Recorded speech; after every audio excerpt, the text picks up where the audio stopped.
Shalom, selamat pagi jemaat Tuhan yang kami kasihi dimanapun saat ini berada. Kita sungguh bersyukur buat pagi hari ini atas kasih dan penyertaan Tuhan yang sudah membangunkan kita dari istirahat kita.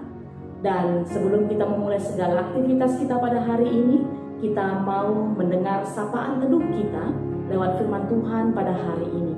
Untuk itu, mari kita bersatu di dalam doa. Bapa kami yang di surga, kami sungguh bersyukur buat kasih dan penyertaan-Mu sepanjang istirahat kami tadi malam, dan telah membangunkan kami di pagi hari ini, memberikan kami kehidupan yang baru, dan diizinkan untuk kembali melakukan aktivitas kami.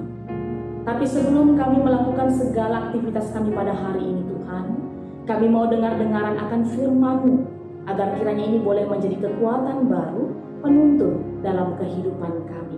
Oleh karena itu Bapa, berkuasalah atas hamba-Mu, pendeta kami yang berkata-kata tentang firman-Mu, dan berkuasalah atas kami semua yang mendengarkannya.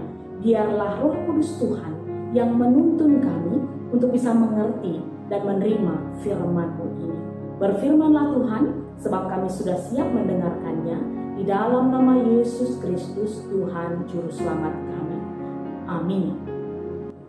Jemaat yang kami kasihi, firman Tuhan pada hari ini diambil dari kitab Roma 2 ayat 8. Firman Tuhan yang menjadi sapaan teduh kita, Roma 2 ayat 8, demikian firman Tuhan. Tetapi murka dan geram kepada mereka yang mencari kepentingan sendiri, yang tidak taat kepada kebenaran, melainkan taat kepada kelaliman. Demikian firman Tuhan kita.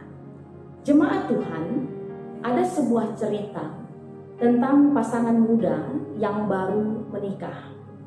Mereka tinggal di sebuah rumah baru, di sebuah kompleks perumahan. Suatu pagi, pasangan muda ini sarapan, lalu si istri ketika lewat dari jendela kaca dapur rumahnya, melihat tetangganya sedang menjemur kain. Lalu dia berkata kepada suaminya, "Cucian tetangga kita itu kelihatannya masih kotor. Sepertinya tetangga kita itu tidak tahu cara mencuci yang baik dan benar. Atau dia salah menggunakan sabun cuci." Demikian kata si istri kepada si suami. Lalu si suami menoleh sebentar, melihat dari jendela kaca, diam tanpa berkata apapun. Sejak saat itu, setiap si istri melihat tetangganya menjemur kain, dia selalu berkomentar, dia selalu menganggap bahwa tetangganya itu tidak tahu mencuci kain dengan benar, sebab cuciannya selalu terlihat masih kotor. Seminggu berlalu. Suatu pagi mereka sarapan. Begitu terkejutnya si istri ketika melihat hari itu cucian tetangganya sudah terlihat bersih. Lalu dia berseru dan berkata kepada suaminya, "Lihat suamiku, sepertinya tetangga kita sudah tahu cara mencuci kain dengan baik dan benar. Kira-kira siapa ya yang mengajarinya? Atau dia sudah mengganti sabun cucinya dengan yang baik dan bagus?" Demikian komentar si istri. Lalu suami berkata pada saat itu pada si istri, "Istriku, itu semua karena tadi pagi aku bangun cepat, lalu aku membersihkan kaca jendela rumah kita." Ya, jemaat Tuhan, begitulah kehidupan. Penilaian kita terhadap orang lain itu dipengaruhi lewat jendela mana kita memandang. Penilaian kita terhadap orang lain itu dipengaruhi lewat jendela mana kita memandang. Jendela di sini bisa kita samakan dengan hati atau pikiran kita. Jika hati kita bersih, maka bersih pula lah pikiran kita. Jika pikiran kita bersih, maka bersih pula lah perkataan kita. Dan jika perkataan kita bersih, maka bersih pula lah perbuatan kita. Ya, hati, pikiran, perkataan itu mencerminkan kehidupan kita manusia. Firman Tuhan pada hari ini adalah surat Rasul Paulus kepada jemaat di Roma dan kepada kita, setiap orang yang percaya yang sedang mendengarkan firman Tuhan ini. Seperti kita ketahui bahwa orang Roma itu dipenuhi dengan berbagai latar belakang yang berbeda-beda. Dan itu juga ada di tengah-tengah kehidupan jemaat Kristen pada saat itu. Ada orang Yahudi, ada orang Yunani. Kecenderungan yang terjadi pada saat itu, bagaimana orang Yahudi menganggap kehidupannya jauh lebih baik, lebih benar dibanding orang lain. Mereka sangat bangga dengan hukum Taurat, sehingga mereka menganggap bahwa mereka tidak perlu dihukum. Mereka kebal hukum. Dan mereka sangat bangga dengan identitas mereka sebagai umat pilihan. Sehingga itu bisa menjadi alasan bagi mereka untuk menghakimi, untuk menganggap rendah orang lain, terkhususnya yang di luar orang Yahudi. Rasul Paulus coba menekankan, menjelaskan bahwa sesungguhnya semua sama di mata Tuhan. Tidak ada yang lebih baik atau yang lebih benar.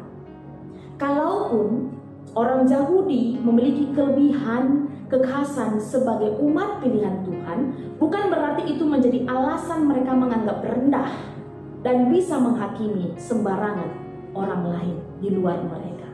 Dan itulah yang ditekankan Rasul Paulus pada pasal 2 ini. Bagaimana Rasul Paulus menjelaskan bahwa Allah lah hakim yang adil. Allah lah hakim yang adil. Dan seperti yang disampaikan di ayat 6 tadi, bahwa Allah sendirilah yang akan membalas setiap orang menurut perbuatannya.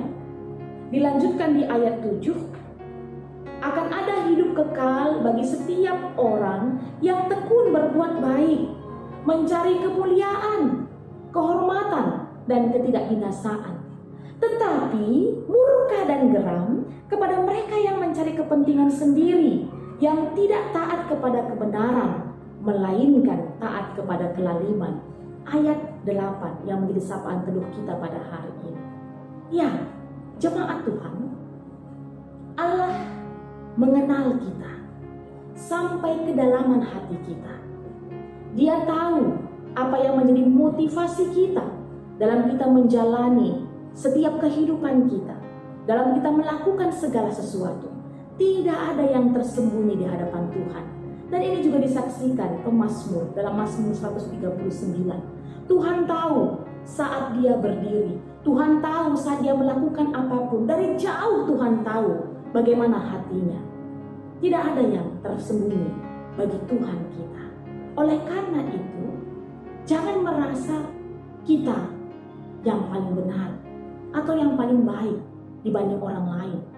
Dan saudaraku, Tuhan kita tidak bisa dikelabui dengan aktivitas-aktivitas rohani kita.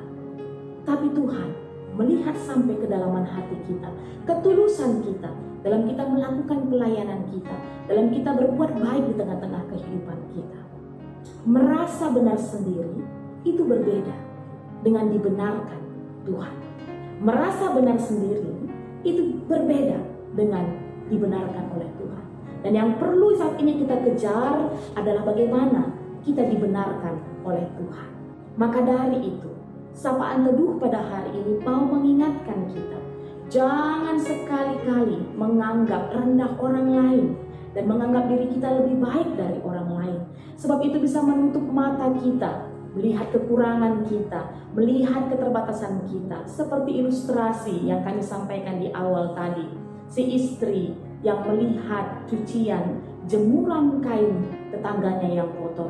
Padahal sesungguhnya jendela kaca rumahnya yang kotor. Oleh karena itu jemaat Tuhan, di masa-masa sulit ini kita mau diajak, mari bersama-sama tetap saling mengasihi, saling bergandengan tangan, saling mau peduli satu sama lain, tidak menganggap diri sendiri yang lebih baik atau diri sendiri yang hanya perlu dipikirkan, tapi bagaimana kita juga memikirkan orang-orang lain yang ada di luar sana, di tengah-tengah kehidupan ini. Biarlah firman Tuhan itu nyata dalam kehidupan kita. Amin. Kita berdoa. Bapa yang di surga, kami bersyukur untuk firman-Mu yang sudah boleh kami dengar pada kesempatan ini, di mana kami diingatkan bahwa kami semua ini adalah manusia berdosa. Oleh karena pengasihan Tuhan, kami dilayakkan untuk menerima berkat-berkat Tuhan. Oleh karena itu Tuhan, ajari kami tetap setia hidup di dalam firman-Mu, melakukan kebenaran, kebaikan, menjadi terang dan garam dimanapun kami berada. Khususnya pun Tuhan di masa-masa pandemi COVID-19 ini, bagaimana kami tetap diingatkan untuk tetap saling mengasihi, saling mendukung satu sama lain, mau saling tolong-menolong satu sama lain, sehingga kemuliaan Tuhan tetap terlihat dari kehidupan kami. Dan pada kesempatan ini Tuhan, kami mau berdoa buat saudara-saudara kami, jemaat Tuhan yang ada di Rungkun Cilengsi, di mana kami mendengar berita Tuhan pada hari kemarin pasar Cilengsi harus ditutup karena ditetapkan sebagai klaster penyebaran virus COVID-19. Dan Engkau tahu Tuhan, ada beberapa dari jemaat kami yang terdampak dari kejadian ini, sehingga akhirnya mereka tidak bisa berjualan seperti biasa. Dan Kau tahu Tuhan, ini merupakan mata pencaharian mereka. Ini merupakan cara mereka untuk memenuhi kebutuhan-kebutuhan mereka.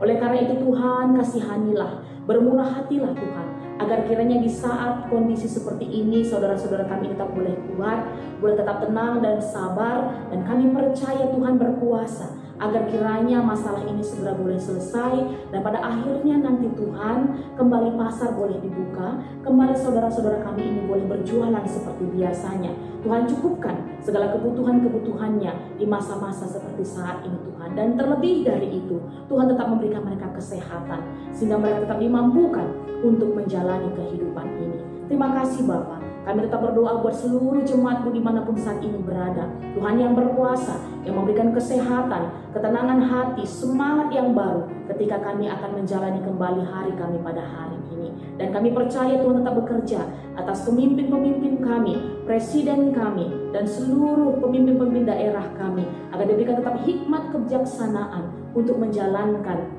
amanat yang harus dilakukannya untuk kesejahteraan kami rakyat Indonesia.